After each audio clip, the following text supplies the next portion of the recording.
amigas, amigos televidentes en Extra Plus? Un gusto saludarles, darles la bienvenida a esta edición de Adelante Nicaragua, edición en la que queremos abordar las declaraciones que ha dado el magistrado de la Corte Suprema de Justicia, Rafael Solís, que el día 9 de enero hizo pública, o al menos por las redes sociales hizo pública, una carta en la que él renuncia a su cargo como magistrado ante la Corte Suprema de Justicia y renuncia también a su militancia en el Frente Sandinista. Para hablar de esto está con nosotros el periodista Carlos Salgado, comentarista además de Radio 580. Gracias, Carlos, por estar con nosotros. Un gusto para mí estar aquí también. Habíamos invitado a otros periodistas para estar también en esta edición, pero se excusaron de participar en el programa por motivos personales, motivos de familiares, pues, pero ni modo. Harán falta, pero pues no pueden. Está bien. Entonces, gracias, Carlos, por estar con nosotros. Nosotros hemos, además de la carta, que ya yo creo que es bastante conocida, él ha dado varias declaraciones a distintos medios. El primero fue Radio Francia Internacional. Dio declaración también a la cadena norteamericana Univisión, al programa Al Punto, de la cadena Univisión. Dio declaraciones en televisión también a Carlos Fernando Chamorro en esta semana, además del New York Times y La Nación de Costa Rica. Sí, creo que por ahí han andado todas sus declaraciones. El resto han sido reproducciones de todas estas entrevistas.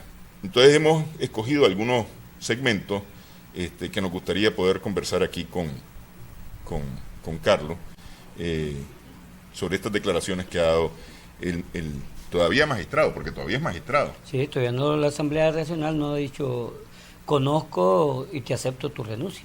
Además que todavía no se le ha vencido el periodo. Tampoco, él decía que estaba esperando que se le venciera el periodo, ¿verdad? Se le vencen a varios. Sí, a varios.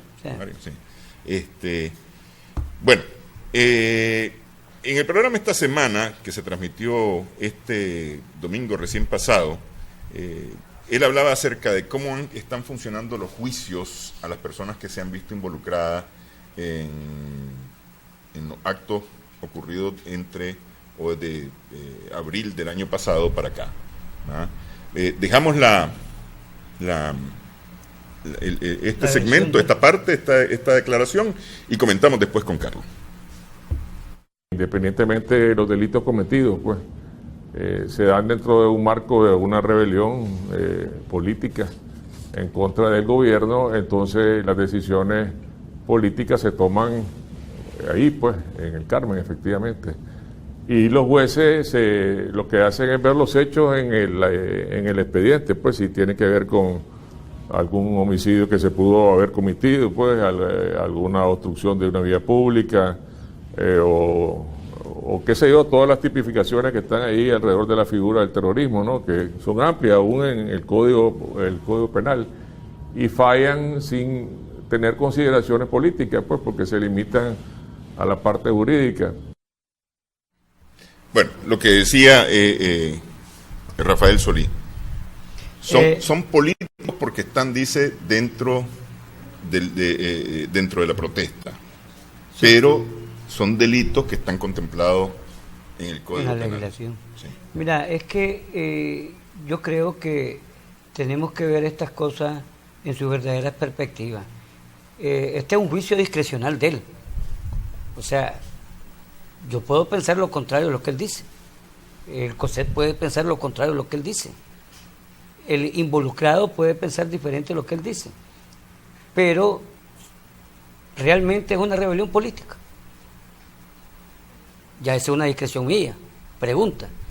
Y de ahí puedo tener una conclusión también a discreción. Porque si por ejemplo yo fuera pariente de Bismar Martínez, el que desaparecieron, yo lo califico como asesinato, un crimen atroz. Que andaba metido y entonces el que lo anda buscando la pega, puede decir otro. Entonces ahí esa es la primera razón que hay que tener, porque es una discreción política de él. Lo segundo es que el tema del Código Penal, el tema de terrorismo, es de reciente data, que eso es importante. No había sido aplicado en Nicaragua en materia sustantiva en lo penal, a como se está hablando a raíz de los sucesos del 18 de abril.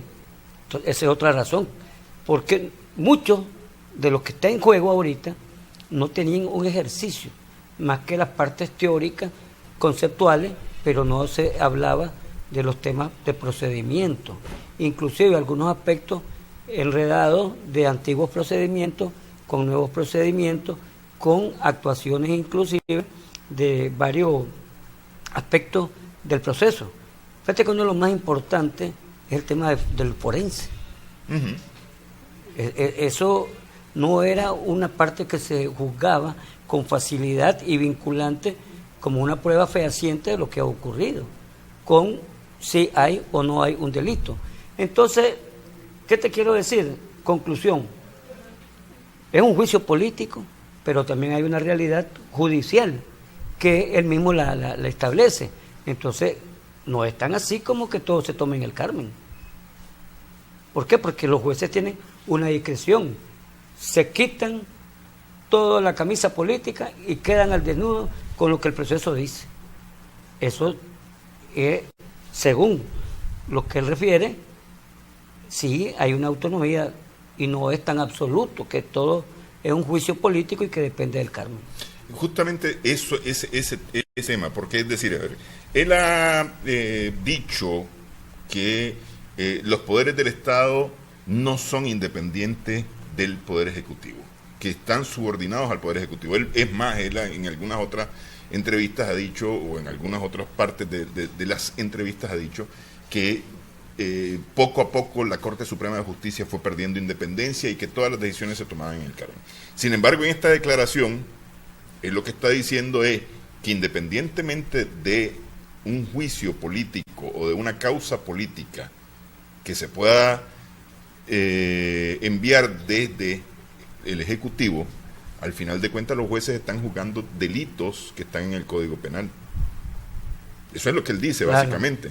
Y están fallando de acuerdo a lo que dice el Código Penal. Claro, pero a mí me parece, yo no voy a adjetivar nada de lo que puedo pensar o no puedo pensar de el magistrado, a un magistrado, Rafael Solís, tanto la Asamblea no resuelva sobre ese caso. Pero si yo me rememoro una afirmación del magistrado Solís, yo vengo aquí a defender los intereses del Frente Sandinista en la Corte Suprema de Justicia, porque me va a asombrar lo que él afirma.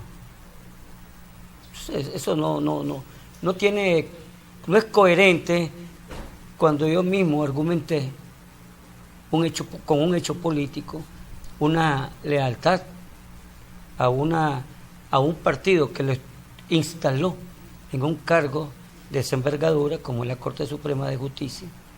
A mí no me va a extrañar que él diga ahora, pero no refiera si eso es bueno o es malo, porque él lo sostuvo y él es parte de esa hechura.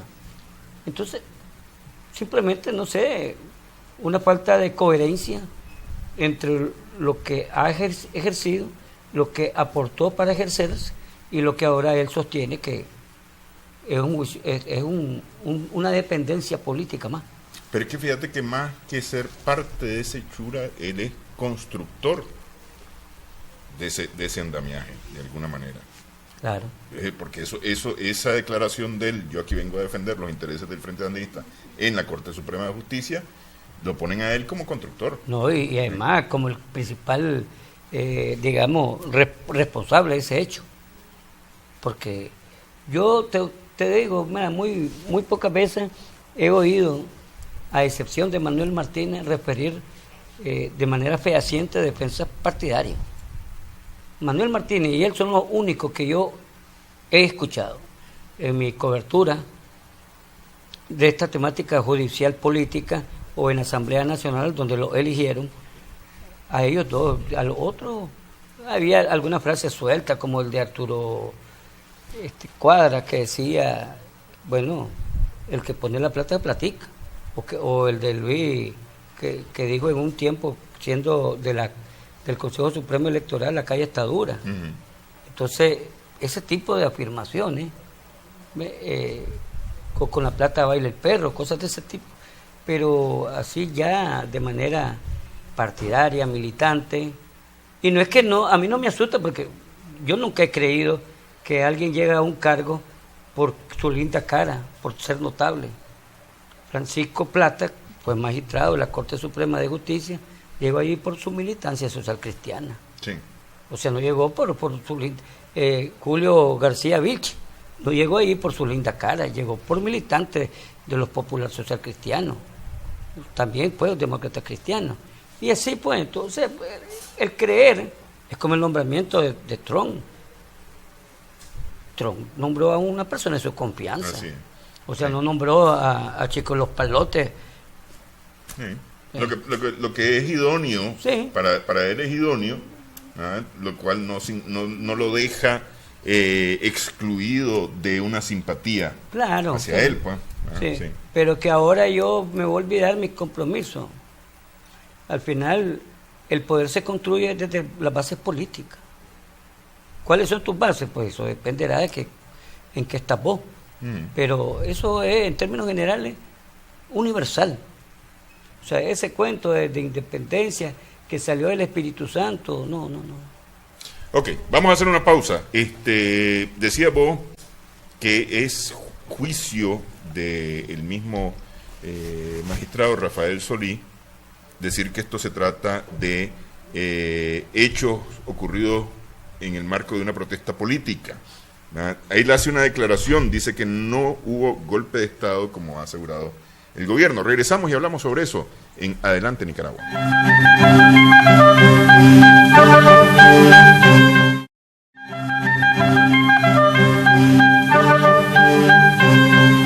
Seguimos en Adelante Nicaragua en Extra Plus. Conversamos con Carlos Salgado, periodista, comentarista de Radio 580. Decía el magistrado Solí que desde su punto de vista no hubo golpe de Estado. Esta es la declaración que dio a Radio Francia Internacional, que es la primera declaración que dio después de conocerse su renuncia. Sinceramente no creo que haya existido un golpe de Estado en Nicaragua. Entonces tenemos muchas discrepancias que me hicieron después de mucho tiempo, pues como puse en la carta, ¿no? En 3 ocasiones estuve pensando hacerlo y siento que no hay ningún avance, no una dirección positiva pues en mi país, entonces por eso preferí renunciar. Bueno, lo que dice, no hay golpe de Estado, en su opinión. Es que aquí viene también a un tema que es entre lo que es la teoría moderna, la teoría ortodoxa de lo que es un golpe de Estado. Te voy a poner 3 ejemplos clásicos. Y entonces vamos a decir, ¿qué cosa es entonces esto? Porque Fernando Lugo, Paraguay, ¿cómo dejó el poder? La Asamblea lo destituyó. La Asamblea lo destituyó. Y ya está, eso fue lo que pasó. Voy a irte a alguien moderno también. Perú, Kuczynski. ¿Cómo salió? La Asamblea lo destituyó. ¿Qué quiso pasar con Rafael Correa? No fue el ejército el que lo destituyó, intentando el 30 de septiembre destituirlo. A Rafael Correa fue unos policías sublevados que exigían aumento de salario, los que lo secuestraron técnicamente en un hospital del ministerio, y el ejército fue el que lo rescató. Entonces voy a decir, es que fue la policía, entonces la policía es un cuerpo armado de índole civil, subordinada al presidente. Mel Zelaya, fue el ejército el que lo destituyó. No, es que no pasó nada porque ahí nomás Vázquez Velázquez entregó el poder a Micheletti. ¿Y pero quién lo sacó? quién lo agarró, quién lo capturó en la madrugada en Honduras, quién se lo llevó a Costa Rica a amanecer en manos de la autoridad que manejaba Oscar Arias en ese momento. Y oí bien, y aquí viene la otra cara de esta moneda. Esos son, dependiendo de los actores, la teoría ortodoxa dice que solo el ejército puede dar golpes de Estado, pero los otros fueron salidas institucionales. Muchos no fueron juicios jurídicos legislativos, fueron juicios políticos. Y donde lo que se juega es el rejuego del poder de la situación real que tiene cada quien. Entonces, vos decís, ¿cómo sacaron a Allende? El proceso comenzó con empresarios financiados por la AT&T y terminó en manos de Pinochet y del golpe de Estado de Salvador Allende. Punto. ¿Cómo sacaron a Chávez en un primer momento en el año 2000, 2001, 2002? No fue Carmona el que fue nombrado jefe de los empresarios, el que fue nombrado presidente. Aceptó el golpe de Estado que habían infringido a un sector de militares. No pudieron resistir. Chávez volvió al poder. ¿Qué cosa fue eso? No fue una violencia institucional en Venezuela. Entonces, es complicado hacer una afirmación que si fue o no fue, cuando vos te olvidás, no de las conclusiones, sino lo que ha pasado. Y todo esto han sido golpes a la institucionalidad de cada uno de los países que yo he referido, donde las legislaciones varían también, pero los actores han sido diferentes también. Ok, justamente sobre ese tema, porque es decir, aquí se trata de derrocar un gobierno que está legítimo. Se te pasó el caso de Rousseff, de Dilma Rousseff, claro, por ejemplo, sí. Que era el gobierno legítimo de Brasil, claro. Y fue destituida por un movimiento de la Asamblea o del Poder Legislativo. Justamente sobre este tema, al hablar de cómo fue el diálogo y por qué falló el diálogo, él toca esa parte, por lo menos dice cómo fue el asunto. Esta es una declaración a esta semana. Si vos te acordás, la primera sesión del diálogo, algunos de los que intervinieron del otro lado, sobre todo de los más jóvenes, de los estudiantes, pues plantearon que ahí no iban a dialogar pues sobre alternativas electorales, sino sobre la salida de él, pues cómo iba a ser, etcétera. Fue una forma de abordar las cosas, creo yo, que endureció a lo mejor la posición, pues probablemente ellos sintieron, esto es lo que quieren es acabar con nosotros, pues, es decir, que nos vayamos y no están pensando en una negociación. Entonces, ante esa situación, independientemente que la policía sí estaba guardada y estuvo pues un tiempo, después se fue desarrollando la otra posibilidad, pues, de terminar, digamos, con los tranques de la otra forma. Yo creo que también, para ser objetivo en estas cosas, pues viéndolo retrospectivamente, ¿no? Hubo alguna intransigencia en la cuestión de los tranques también de parte de quienes estaban a favor de los tranques, pues, y aunque públicamente el sector privado y los obispos decían que ellos no controlaban pues a las personas que estaban en los tranques, sí había algún tipo de relaciones, y ellos sintieron que con esa presión de mantener los tranques y mantener el país paralizado, pues porque llegaron a ser casi 300 en todo el país, iban a votarlo pues a Daniel, y ahí se equivocaron pues porque obviamente no era esa la vía pues.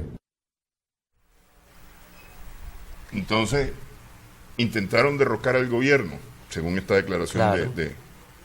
Desde que vos me decías a mí, y fíjate que es curioso porque aquí todo el mundo menciona a Lester Alemán, el muchacho del movimiento 19 de abril, sí. Y nadie mencionaba a Belardo Mata, que arrebató el micrófono y dijo, aquí usted viene o se va a ir en un ataúd. Y eso es una posición que nadie de la conferencia episcopal, nadie comentó, asumió, nada. Está como parte del acta de resolución de esa instalación del diálogo nacional. Nadie dijo.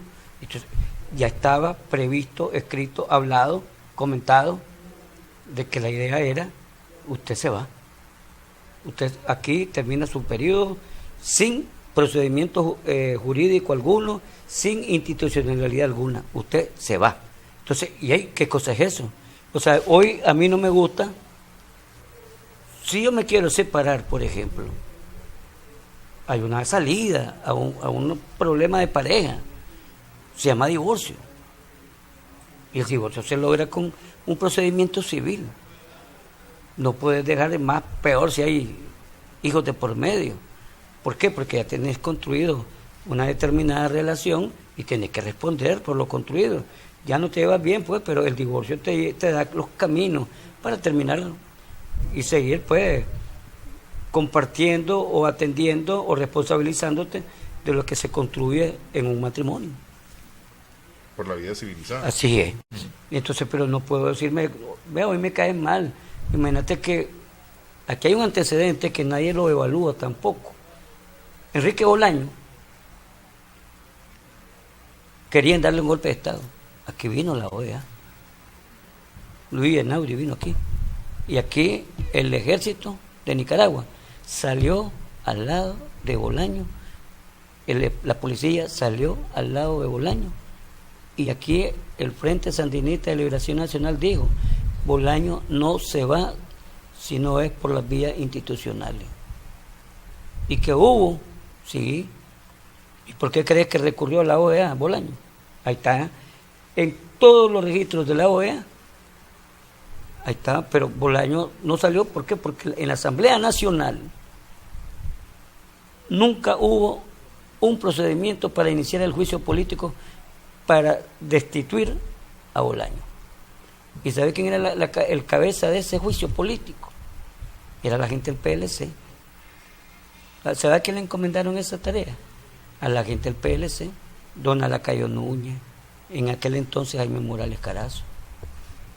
Entonces, institucionalmente aquí se puede hacer todo, pero hay que hacerlo institucionalmente. No es porque hoy Abelardo Mata apareció con problemas de gastritis, viene a decirle al presidente Ortega, si usted no se va de aquí va a salir en ataúd usted y su familia. Eso no puede ser, por muy cura que sea. Y entonces yo le caigo mal, me voy al infierno. Bueno, pero eso será mi conciencia la que me lleva al infierno. Pero no puede ser que Abelardo Mata me diga a mí que yo me voy al infierno. No puede ser. Más en un juego de institución, porque al que te estás refiriendo es al presidente Ortega, no es a Carlos Salgado. Pero además lo hace en nombre de la mediador. Iglesia, claro. Sí. Porque vamos a dejar aparte que sea iglesia, era el mediador. Sí, es decir, exacto. El mediador ya sesgó su posición de entrada. Claro. ¿Ve? Sí. Es como la iglesia cuando aceptó presentar el día que se iba a aprobar lo de los tranques, lo pospuso para el día siguiente. Y ella al día siguiente arrancó, se olvidó de la votación de los tranques e inició con 15 puntos que era desarmar toda la institucionalidad y todo el Estado de Nicaragua y calendarizar cuándo es que se reponía todo eso. Sí. Que es la carta que le envían o que le llevan personalmente el presidente Ortega en los primeros días de junio, donde le dicen, este es el calendario que debe funcionar para adelantar las elecciones. Así es. Y todo eso es sesgo completo, pues. Ya el resto ha sido maniobras, manipulaciones, gente que se invisibiliza cosas, gente que manipula, el derroche de noticias falsas. O sea, es increíble lo que ha pasado en este país. Justamente sobre ese tema de noticias falsas, me vas a ayudar. Hasta donde yo recuerdo,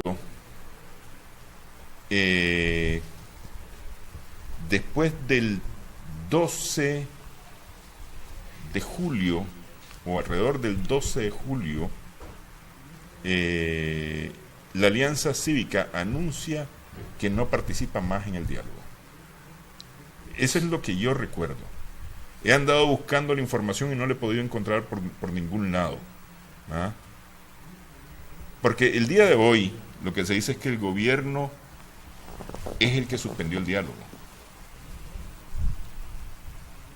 Pero aquí quien anunció la suspensión del diálogo, quien dijo no vamos a participar más en el diálogo, hasta donde yo recuerdo fue la Alianza.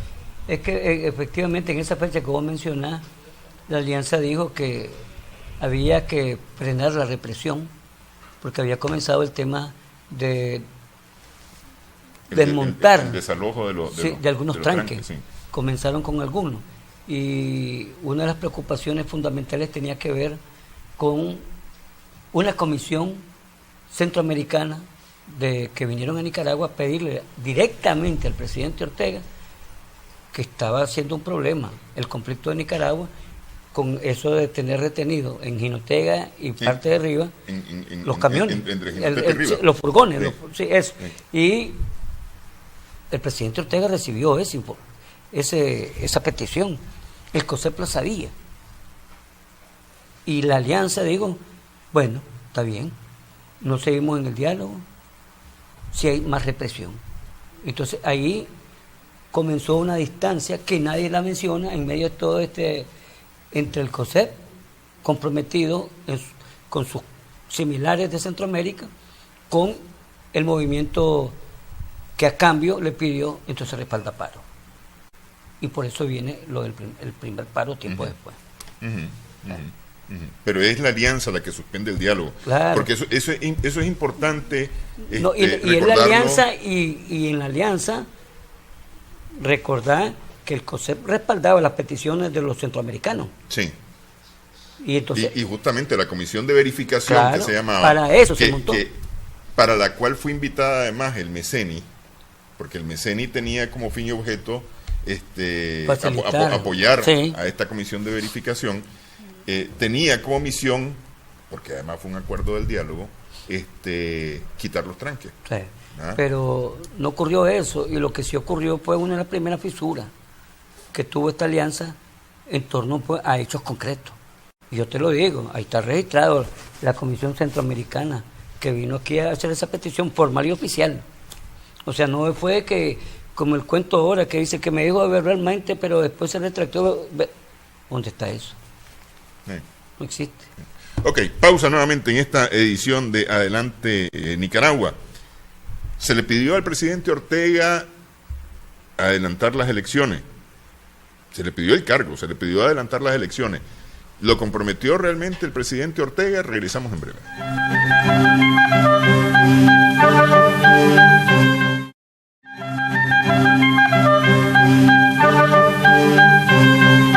Seguimos en Adelante Nicaragua en esta conversación con Carlos Salgado.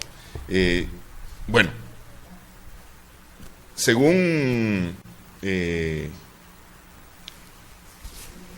magistrado Solí, el presidente Ortega habría comprometido su adelantar con funcionarios norteamericanos que estuvieron, habrá sido hacia finales de mayo, ¿no? Más o menos fue que estuvieron por aquí, antes que la conferencia episcopal llevara su carta solicitando el adelanto de las elecciones también. Así lo menciona, así lo dice también en el programa esta semana, ¿ah? ¿Qué es lo que él supo acerca de esa reunión con enviados del Congreso norteamericano? En el primer encuentro, efectivamente, la información que yo tuve es que le habían dicho al enviado que sí había disposición de adelantar las elecciones. Después, digamos, tomaron la otra decisión, pues, de no adelantarla. Con los obispos, que también le plantearon el adelanto y hasta le pusieron la fecha el último domingo de marzo, y ahí ya la respuesta fue más cerrada. Bueno. Fíjate que de este hecho que él menciona, no fue un funcionario, fueron dos, y por separado, o sea, no vinieron en la misma misión. Uno era un hombre de alto nivel de la Comisión de Relaciones Exteriores de Estados Unidos. Del Congreso. Del Congreso de Estados Unidos. Sí. Pero el otro funcionario de nivel era un hombre que respondía a los intereses del Departamento de Estado. No era un funcionario de nivel nombrado, era asesor. Pero hay un tercero. El de ahorita. No, antes todavía. El embajador ante la OEA. Sí, Carlos Trujillo Carlos vino. Trujillo. No, es que ese es el otro. Que se me... Okay. Sí, no, Carlos Trujillo, es que Carlos Trujillo vino como 2 días, 3 días antes de asumir en la OEA, pero ya sí. estaba nombrado. Carlos Trujillo es Sí. muchas gracias por la apreciación, porque estaba tratando, era el Departamento de Estado, y Carlos Trujillo respondía a los intereses del Departamento de Estado en la OEA. Sí. Y él vino antes de asumir. Y Carlos Trujillo fue el que vino y se planteó el tema de que, bueno, hay que adelantar las elecciones. ¿Qué fue lo que ocurrió? El Departamento de Estado, o más bien la Embajada Americana en Nicaragua, estaba la señora Dogu. Laura Dogu. Emitió un comunicado como el de ahorita. Vino tal persona, dijo chao, habló con tal y se fue y está allá. Que habló con sectores y ya está, punto. Realmente el problema es que dicen en Estados Unidos, no lo digo yo, que Trujillo es un mal negociador. Que Trujillo está acostumbrado al me caes mal, Maduro, andate. Ya está.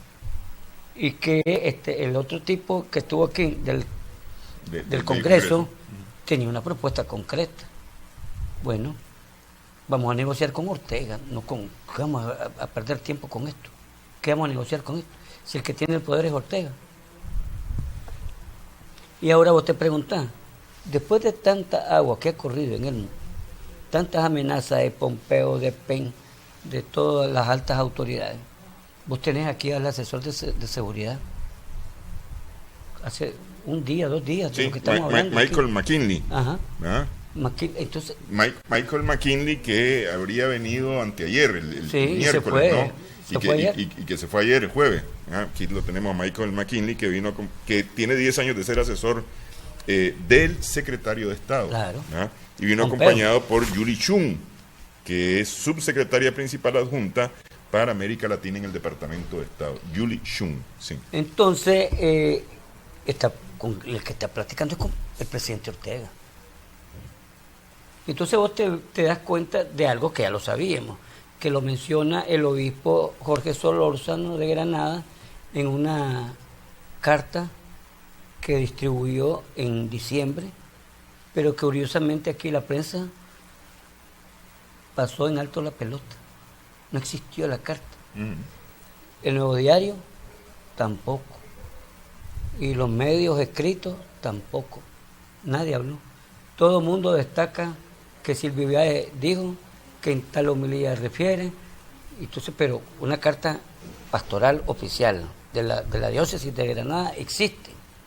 Y léanla. ¿Y por qué no está distribuida? Porque está acorde a la visión de los Estados Unidos. Hoy, igual, no hay ninguna oposición seria con cual hablar. Si vos le decís al país, vamos a las elecciones hoy, Daniel Ortega vuelve a ganar hoy. ¿Por qué? Porque no tenés una oposición seria. Estudiantes entusiastas pidiendo paros nacionales, pidiendo desbaratar el país al estilo de Michael Hill. Si hay que desbaratar la economía, que se desbarate, pero la política hay que resolverla con que salga Ortega. Mira qué tipo más responsable, que lo queremos de presidente. Un tipo que ni siquiera sabe cómo se llama. Y con un José Adán Aguirre del COSEP, hoy, que te dice, yo no he hecho nada. ¿Por qué me vas a acusar a mí? Y entonces ahí vamos a la discusión de Payo Solís, ¿hubo o no hubo? Y ahí si vos estás comprometido, financiaste, le quitaste a la gente dinero para apoyar determinadas causas, ahí no aparecieron cheques del COSEP entregados a los que andaban metidos en toda la operatividad antisandinista, donde no se tiraron flores. Hay muertos, hay policías golpeados, heridos, instituciones destruidas, ambulancias desbaratadas. gente lisiada y muerto. Y entonces, ¿quién hizo eso? Entonces, que uno la explicación que yo he oído de alguien que se le ocurre es que fue desproporcionado. Muerto es muerto. No es que si maté a uno, maté a 1000. Muerto es muerto. Así es. Que no debió haber habido, ni uno. Ni uno. Sí. Yo comparto con vos, yo siempre lo dije durante todo el conflicto, porque nunca dejé de opinar sobre este tema. Pues no soy de los que aparecí hasta ahora hablando, no. Durante todo el conflicto, desde que comenzó, hasta los hechos que nunca me olvidaron cuando te vi con el caso de tu hijo, que lo detuvieron en la rotonda. Sí. Pues, y yo estaba al aire en ese momento también. Y entonces, la gente no puede, la gente que vivió eso, que sufrió eso, no puede decir, aquí no hubo nada. Yo no soy golpista. ¿Y quién financió? A los taxistas que estaban protestando. Por 3 días los financiaron. Eso lo puedo decir. Y no venía el sandinismo que estaba financiando eso. Bueno. Sí. Bueno, pero está ocurriendo lo mismo que bien lo decía vos, de esta visita de Michael McKinley y Yuri Shum. Lo único que se dijo es que se reunieron con el gobierno, sí. Se reunieron con la empresa privada, se reunieron con líderes de oposición y se reunieron con la Iglesia Católica, si no me equivoco. ¿Ah? Sí, pero... ¿A qué? ¿Por qué? ¿Qué discutieron? Pero aquí no va a salir la politiquería de Pompeo en la OEA. No te preocupes, te reconozco que te voy a dar $20 millones. ¿A quién? ¿A quién? Es que ese es si el asunto, Estado, sí. Estados Unidos, es un gobierno que tiene procedimiento. Le va a entregar a quién, qué entidad legal le va a entregar $20 millones de los Estados Unidos. O sea, es para reírse de la gente y reírse de los venezolanos y reírse de todo el mundo. ¿A quién le va a dar $20 millones? Al menos que como parte de todo lo que ha pasado. Atacan Libia y se roban 10.000 millones. ¿Ya está? Sí. No, y ahí yo quiero hacer la acotación solamente que me pareció una posición, es decir, la posición del pretor imperial que dice: es ilegal ese gobierno del presidente Maduro porque nosotros ya reconocimos al otro. Sí. Espérate, a ver, ¿quién sos vos para decir si este es o no es? Así es. O Almagro, que te dice, yo reconozco. Sí, y tiene que irse el usurpador, no dice. O sea, no sé, los 34, 35 con Cuba, sí, que están en la OEA, no dicen eso. Porque apenas, fíjate que si lo ves como políticamente e institucionalmente, Estados Unidos está derrotado, no pudo ratificar ni empujar con voto su voluntad particular. Así y menos las de Almagro. Así es. Así es. Lo que pasa es que a veces se dicen las cosas de forma distinta, porque dicen 15 países apoyaron. Sí. Pero espérate, a ver, la mitad de 35 son 18. Así es. Y debía de lograrse al menos la mitad y no lograron la mitad. No. Por lo tanto, no es una resolución de la OEA. Y el secretario general no puede tomar decisiones por sí y ante sí, porque él se debe a la Asamblea Permanente. Bueno, hacemos pausa, una última pausa en esta edición de Adelante Nicaragua.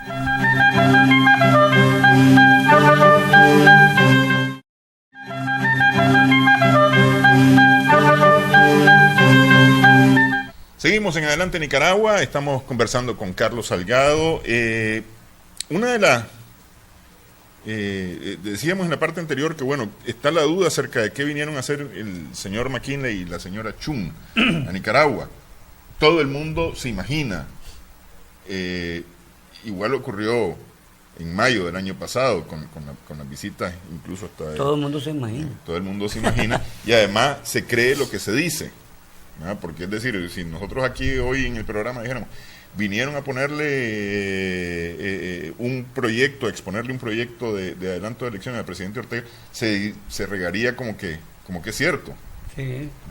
Cosa que no, de lo cual no tenemos. Responsablemente tener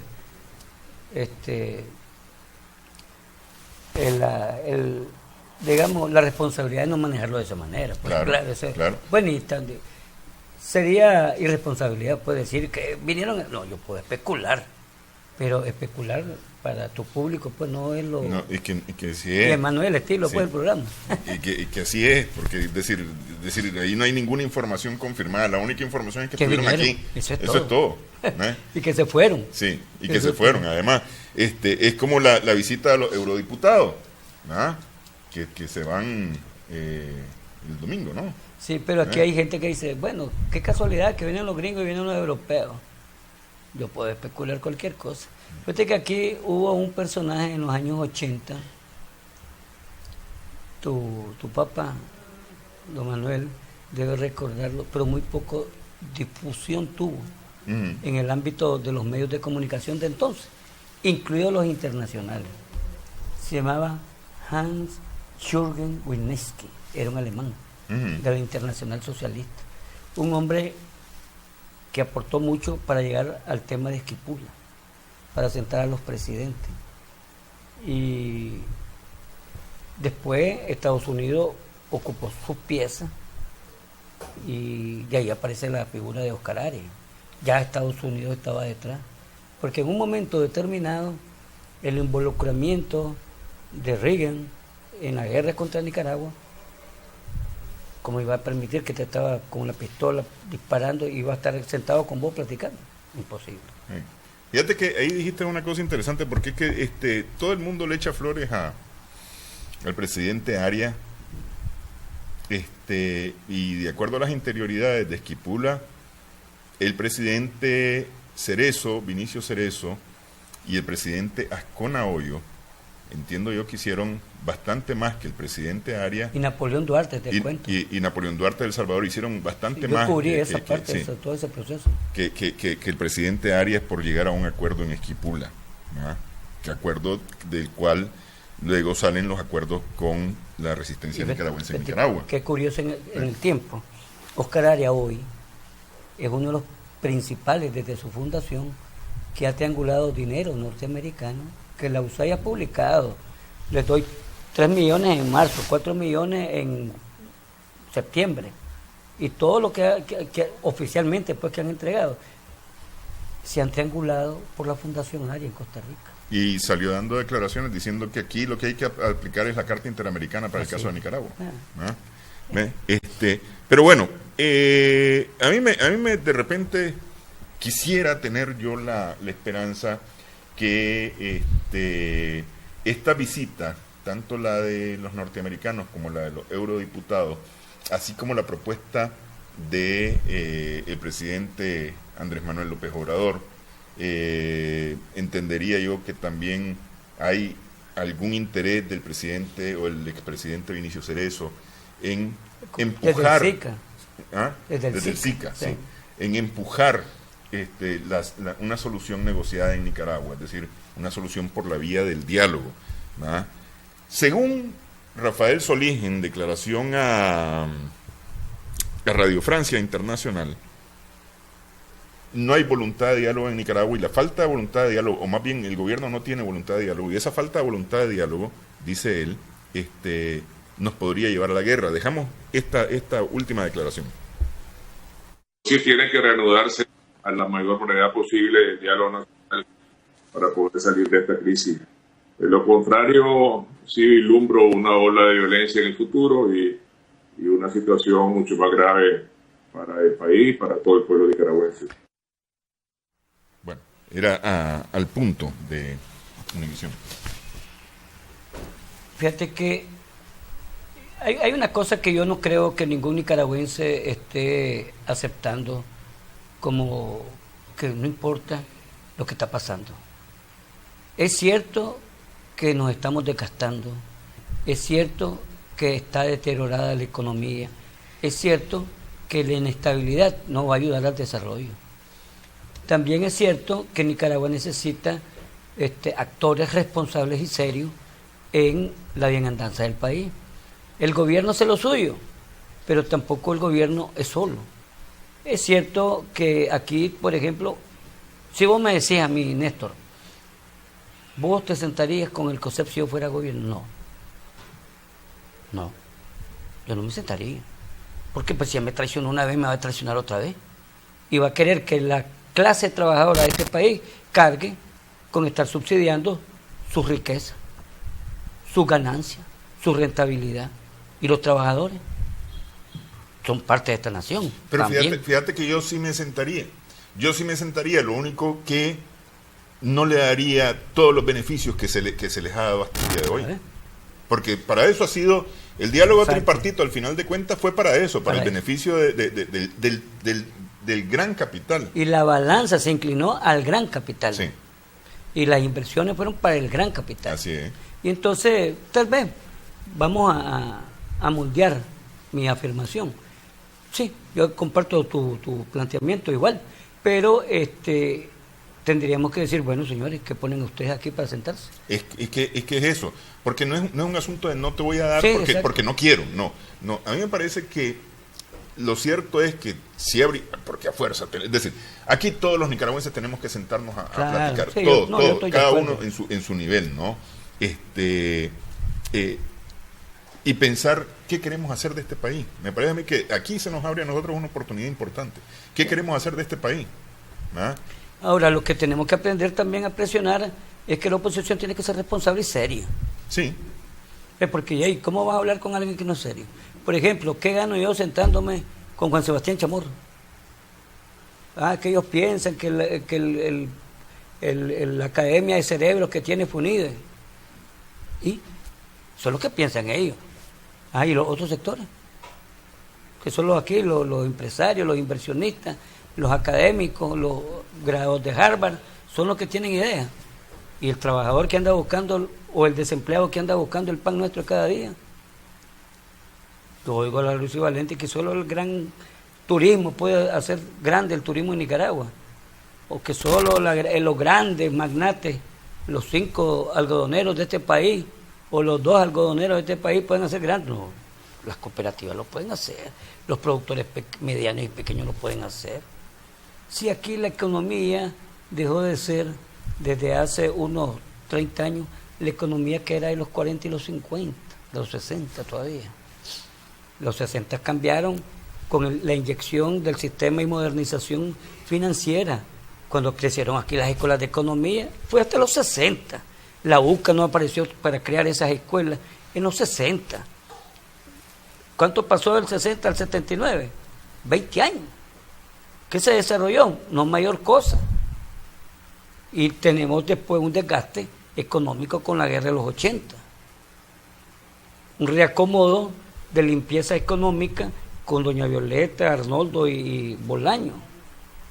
Y el crecimiento logró tener auge con el gobierno del presidente Ortega. Pero aquí ha sido a costa de que alguien ha pagado esa cuota. Y no han sido los empresarios. Han sido los trabajadores, los desempleados, los que necesitan estabilidad para poder buscar empleo y recuperar los 250,000 que corrieron los empresarios. Así es. Por eso creo yo que es importante sentarse a hablar. No, ahí sí yo coincido totalmente. Sí. Y ahí tenemos que estar todos. Y también yo creo que... Pero yo estoy de acuerdo con vos, es decir, a ver, el FUNIDES ¿a quién representa? Es decir, el FUNIDES es un centro de pensamiento. Nada más. Es decir, funciona como asesoría. Así es. Pero no como representante. No representa a nadie. Sí, no. Sí. No, y es que eso es, pues, tal vez el COSEP pues representa a los que están asociados con ellos. ANCHAN, pues, a los pocos empresarios que tienen nexos, inversiones con los gringos. Pero aquí hay sectores, por ejemplo, te lo voy a decir, María Elena Cuadra, ¿para qué la quiero yo sentada? El movimiento María Elena Cuadra, ¿para qué la quiero sentada ahí? La Salia Solís, ¿para qué la quiero sentada ahí? Más que para representar ejes e intereses de gente que políticamente no tiene ni personería jurídica. Pero hay que sentar a sectores fundamentales. Por ejemplo, las MIPYME, yo creo que es un sector fundamental. El mismo COSEP, UNAPA, todos esos sectores que existen, que están ahí. Sí. Están ahí y son reales, todos los días trabajan, todos los días se desvelan, todos los días amanecen y todos los días están trabajando, regando o si no ordeñando, regando la tierra o sembrando y lo que Pero, o la gente que se levanta todos los días a andar vendiendo algo, eso no hace economía, mueve economía, pero no hace economía. Pero es un mecanismo de sobrevivir, de rebuscársela. Si no te la rebuscas por aquí, que trabajas medio tiempo, en otros andas buscando y vendiendo a ver qué encontrar, o vendes comida, pero eso no hace economía, mueve economía, pero no la hace. Sí, justamente sobre esto, y voy a volver sobre lo que estaba diciendo el magistrado Solís. Él vislumbra ante la falta de un acuerdo una solución por la vía armada. ¿Ah? Y en varias entrevistas lo ha dicho que esto sería como volver a 1979. A mí me parece que esta posición es la posición del sector más radical en Nicaragua que está pensando en la violencia como solución a los problemas. Y yo todo el tiempo he sostenido que ese grupo hace mucho ruido y no deja oír a los que estamos opinando que debemos de encontrar una solución sin una gota de sangre más, porque Nicaragua no merece una gota de sangre más. ¿Ah? Pero hay que encontrar una solución de todos. Sí, yo creo que tenemos que ceder también todo. Mira, porque tampoco, si somos autocríticos, mucha soberbia ha habido en todo esto también. Mucha soberbia. Sí.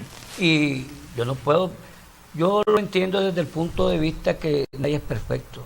Todos tenemos aciertos y certeza, pero también tenemos comportamientos y errores. Y tenemos que aprender a crecer como seres humanos. Y ahí, ¿qué pierdo yo de referir una cosa maldicha al calor de una emoción o tomar una decisión que a estas alturas, por ejemplo, nadie habla del seguro social y que es el punto económico básico con que arrancó o se justificó o se manipuló o lo que vos querrás ponerle como objetivo para la movilización en las calles. Y que sigue siendo espada de Damocles todavía. Y nadie dice, oye, señor, espérate, ¿y el seguro? Ya pasó un año prácticamente y estamos en la misma. Estamos en la misma. Y el seguro nadie lo menciona. El COSEP lo que menciona es que se vaya Daniel. Anchanc lo que menciona es que se vaya Daniel. El movimiento 19 de julio, los muchachos, ninguno de sus dirigentes está en Nicaragua. Y los otros están presos. Entonces, ¿con quién? Y seguimos hablando lo mismo. Y yo creo que yo me preocupo por lo del seguro social, porque yo voy a entrar al régimen que me corresponde del régimen de seguro social. Yo tengo un interés determinado, claro, como ciudadano. Así es. Claro, Sí. y yo me preocupo. Entonces, a mí me interesa que haya una solución y abordar el tema con responsabilidad.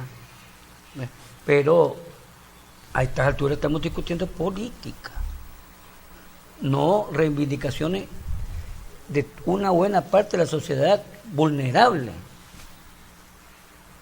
Entonces no podemos deambular con politiquería.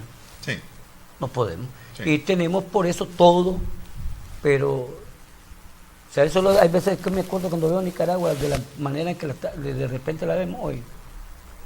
¿Quién es el primero? En los pleitos de calle.